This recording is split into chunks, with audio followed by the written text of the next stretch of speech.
অধ্যাপক doctor doctor Mohammad Kaykobad, শিক্ষাবিদ। অসংখ্য ধন্যবাদ ডক্টর মোহাম্মদ কায়কোবাদ যুক্ত হয়েছেন আমাদের সাথে এবং স্বাগত একাত্তর সকালে আলোচনায়।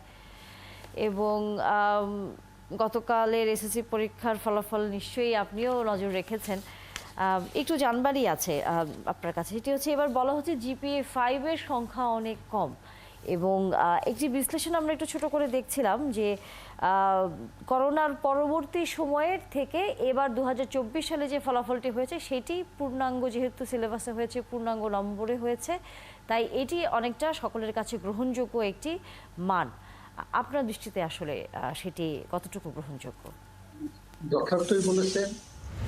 করোনার সময় আমাদের পড়ালেখা খুবই ক্ষতিগ্রস্ত হয়েছে। এরপর আমরা সীমিত সিলেবাসে পরীক্ষা নিয়েছি। এই প্রথমবার পূর্ণ সিলেবাসে পরীক্ষা হলো এবং ছাত্রছাত্রীরা ভালোই করেছে। সাফল্য অর্জনকারী ছাত্রছাত্রীদের অভিনন্দন জানাই। যারা সাফল্য অর্জন করতে পারেনি তাদের ভয়ের কোনো কারণ নেই, ভবিষ্যতে অবশ্যই তারা সাফল্য অর্জন করবে। আমি লক্ষ্য করলাম প্রায় 20 লক্ষ ছাত্রছাত্রী পরীক্ষা দিয়েছে, 83% পাস করেছে। জিপিএ পাসের সংখ্যা 1,82,000-এর কাছাকাছি। গত বছরের তুলনায় কিছুটা কম, তবে উদ্বেগের মোটেই কারণ নেই। ছাত্রীরা একটু বেশি ভালো করেছে, সেটাও অস্বাভাবিক নয়। দীর্ঘদিন যাবৎ সরকার আমাদের ছাত্রীদেরকে বিদ্যালয়মুখী করার জন্য উপবৃত্তি, নানা রকম সুযোগ সুবিধা দিয়েছে। শুধু তাই নয়, আমাদের দেশে আমাদের নারীদের অনেক সাফল্য। আমাদের মাননীয় প্রধানমন্ত্রী নারী, বিরোধী দলের নেত্রী, স্পিকার, এখন বিভিন্ন বিশ্ববিদ্যালয়ের ভিসি মহোদয় আছে নারী।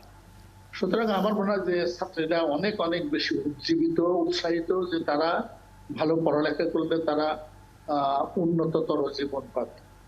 তবে এই যে আমাদের বোর্ডের সর্বোচ্চ জিপিএ 1,82,000 জন পেল, এদের বাবা মা সবাই কিন্তু মনে করবে যে তাদের ছেলেটা বা মেয়েটা ডাক্তারি পড়তে পারবে অথবা ইঞ্জিনিয়ারিং পড়তে পারবে। তাদের উচ্চাকাঙ্ক্ষা একটা তৈরি করে দেওয়া হবে। আমার মনে হয় যে এই জিপিএ এর ধাপগুলো আরো বাড়ানো উচিত। আমি যখন পড়ালেখা করতাম, একজন ছাত্র যদি স্টার নম্বর পেত, সে মোটামুটি মেডিকেল কিংবা ইঞ্জিনিয়ারিং এ ভর্তি হতে পারবে।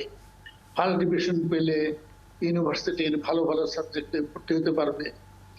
এখন তো জিপিএ পাস পেলেও আমাদের ছাত্রছাত্রীরা না, তাদের অভিভাবকরা নিশ্চিত হতে পারছে তার ছেলেটা কিংবা মেয়েটা কোথায় ভর্তি হতে পারবে। আর আমাদের দেশে সবারই একটাই হলো যে বিশ্ববিদ্যালয়ে পড়তে হবে। আমরা জানি আমাদের বিশ্ববিদ্যালয়ের পড়ালেখা খুবই কম পরিমাণ কার্যত কাজে লাগে। পেশাগত জীবনে এর ব্যবহার খুবই কম। যেমন যিনি যে ইতিহাস পড়ে, সে কি তার ইতিহাসের বিদ্যাটা কাজে লাগাতে পারে? অথবা যে অর্থনীতি পড়ে, অথবা যে প্রকৌশল পড়ে, গণিত পড়ে, তার বিদ্যাটা প্রকৃতপক্ষে দারুণভাবে কাজে লাগে না। এমনকি আমরা আমাদের ছাত্রছাত্রীদের বলিও না যে আমাদের দেশে 4-5 বছর পরে কতজন প্রকৌশলী প্রয়োজন পড়বে, কতজন ডাক্তার প্রয়োজন পড়বে, কতজন অর্থনীতিবিদ প্রয়োজন পড়বে, যাতে করে তাদের ভবিষ্যৎ জীবন, তারা কোন বিষয়ে পড়ালেখা করবে সেটা একটা সম্ভব ধারণা পেতে পারে। এটাও আমাদের করা প্রয়োজন। আর গত 25 বছর ধরে আমাদের এসএসসি এবং এসএসসি পরীক্ষার ফলাফল কম্পিউটারে রয়েছে। এর উপর অনেক ডেটা মাইনিং করতে হবে। আমাদের ছেলে মেয়েরা কি অঙ্কে ভালো হচ্ছে, ইংরেজিতে খারাপ হচ্ছে, অর্থনীতিতে তাদের কি অবস্থা, পদার্থ বিজ্ঞানের কি অবস্থা, এই ডেটা মাইনিং গুলো করা আবশ্যক।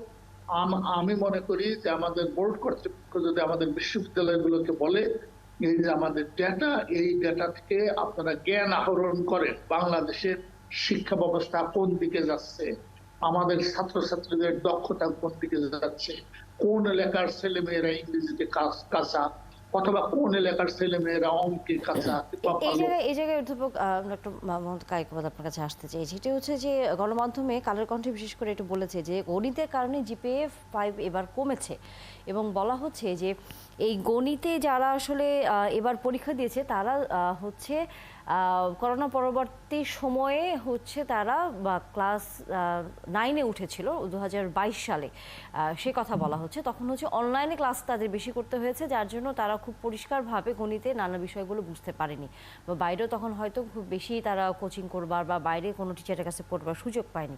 সেটিকে তারা কারণ হিসেবে চিহ্নিত করছে যে এই কারণেই গণিতে কারণেই হচ্ছে জিপিএ 5-এর সংখ্যাটি কমেছে। আপনিও কি তাই মনে করেন কিনা যে আসলে গণিতের কারণেই জিপিএ 5-এর মান কমে গেছে বা এবার বাচ্চারা কম পেয়েছে, নাকি সবাই এক ধরনের ওই যে নতুন সিলেবাস অথবা পুরো নম্বরে হবে কি হবে না, এই যে এক ধরনের ডিলেমার মধ্যে আসলে 2-1 বছর আমাদের যেতে হয়েছে, সেটিও একটি প্রভাবের মধ্যে পড়েছে? বোর্ড কর্তৃপক্ষের কাছে ফলাফল রয়েছে, তারা খুব ভালো করে বিশ্লেষণ করতে পারে, অনুমান করার কোনো প্রয়োজন নেই। এই বিশ্লেষণের কাজটা যথেষ্ট কম হয়। আমরা কোন বিষয়ে ভালো, কোন বিষয়ে খারাপ করছি বিশ্লেষণ করলে এটা বের হয়ে যাবে। আমরা মানে কোন দিকটাকে আমরা গুরুত্ব দেব, কেমন এই কাজগুলো করা অত্যাবশ্যক, এবং এই কাজগুলো দীর্ঘদিন করা হচ্ছে না। এবং আমি মনে করি এই যে জিপিএ পাস 1,82,000 ছাত্র জিপিএ পাস পেল, তাদের বাবা মা কিন্তু অপেক্ষা করে আছে তার ছেলে মেয়ে ডাক্তার হবে, ইঞ্জিনিয়ার, কারণ সে সর্বোচ্চ গ্রেড পেয়েছে। বোর্ডের সর্বোচ্চ গ্রেড এত সস্তা হওয়াটা ঠিক না। ছাত্রদের সামনে চ্যালেঞ্জ দিতে হবে। আমি যদি আমার বার 2 ফুট উঁচুতে সেট করি, অসংখ্য ছেলে মেয়ে 2 ফুট উঁচু দিয়ে লাফাবে, কেউ 5 ফুট উপর দিয়ে উঁচু দিয়ে লাফাতে যাবে না। আমাদের বার একটু উপরে সেট করতে হবে। তার উপরে সেট করলে আমাদের ছেলে মেয়েরা সেই চ্যালেঞ্জ মোকাবিলা করবে, তারা আরো বেশি দক্ষ হবে। বাংলাদেশ এত ঘনবসতিপূর্ণ দেশ, তারপরে অনেক বিদেশি পরামর্শক এবং বিশেষজ্ঞ আমাদের দেশে কাজ করে, এর অর্থ আমরা যথেষ্ট দক্ষ নই। আমরা যদি এরকম ছেলে মেয়েদেরকে চ্যালেঞ্জ না দিই, তাহলে তারা তো দক্ষ হবে না। সুতরাং সেই ইটা রাখতে হবে। আপনি যেহেতু দক্ষতার কথা বলছিলেন, সেটি হচ্ছে যে অবশ্যই পড়াশোনার পাশাপাশি অন্যান্য অনেক বিষয়ে হয়তো দক্ষতার বিষয়টি এবার সামনে আসছে।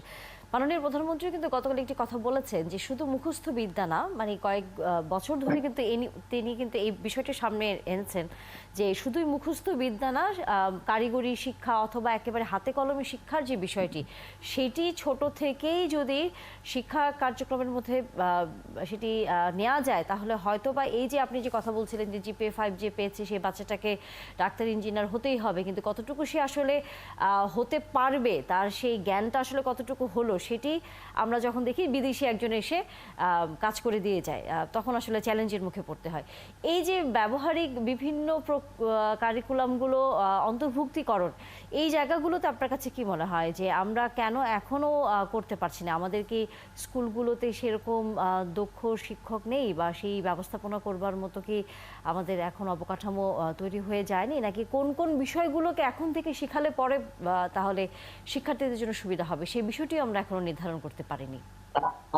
আমাদের দেশে মাধ্যমিক শিক্ষা নিয়ে অনেক বেশি পরীক্ষণ হয়ে গেছে। আমরা জানি শিক্ষায় কিছুটা পরিবর্তন করলে 20 লক্ষ পরিবার আক্রান্ত হয়। অনেক চিন্তা ভাবনা করে এই পরিবর্তনগুলো আনা উচিত। কেমন তো আমরা আসলে পরীক্ষাটা বেশি করে ফেলছি। তবে অবশ্যই অবশ্যই আমাদের ছেলে মেয়েদের দক্ষতা বাড়াতে হবে, এবং ছাত্রছাত্রীরা যদি মুখস্থ করে ভালো গ্রেড পায়, এই দোষটা তো ছাত্রদের নয়। আমরা আমাদের ওই রকম ভাবে প্রশ্ন করতে হবে যাতে নাকি ছাত্রদের দক্ষতা যদি না বাড়ে, তাহলে তারা সেখানে ভালো ফলাফল করতে পারবে না। এটা করা সম্ভব, এখানে উদ্যোগ বেশি নিতে হবে। শিক্ষায় বরাদ্দ কিন্তু এখনো অনেক কম, এবং সেই বরাদ্দটা বাড়াতে হবে। এত কম বরাদ্দে ভালো শিক্ষা দেওয়া অসম্ভব। প্রায় আমাদের প্রায় 4 কোটি ছেলে মেয়ে, এই 4 কোটি ছেলে মেয়ের শিক্ষা দেওয়ার জন্য পৃথিবীতে অনেক দেশে 200টা দেশের জনসংখ্যা 2 কোটি কম, আমাদের ছাত্র সংখ্যা হলো 4 কোটি।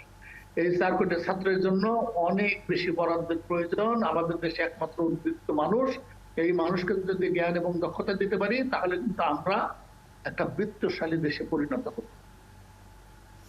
অসংখ্য ধন্যবাদ অধ্যাপক ডক্টর কায়কোবাদ, আপনি যুক্ত হয়েছেন আমাদের সাথে। যেভাবে আপনি বলছিলেন যে আমাদের মানুষের অন্য দেশের তুলনায় মানুষের সংখ্যা যেহেতু কম, আমাদের হয়তো যদি আমরা সঠিক শিক্ষা দিতে পারি তাহলে দক্ষতাও আসলে বাড়বে। নিশ্চয়ই সেদিকেই আমাদের শিক্ষার্থীরা একসময় যাবে, আমরা আশা রাখতেই পারি। অসংখ্য ধন্যবাদ, আজকের মতো যুক্ত হয়েছিলেন আপনি আমাদের সাথে।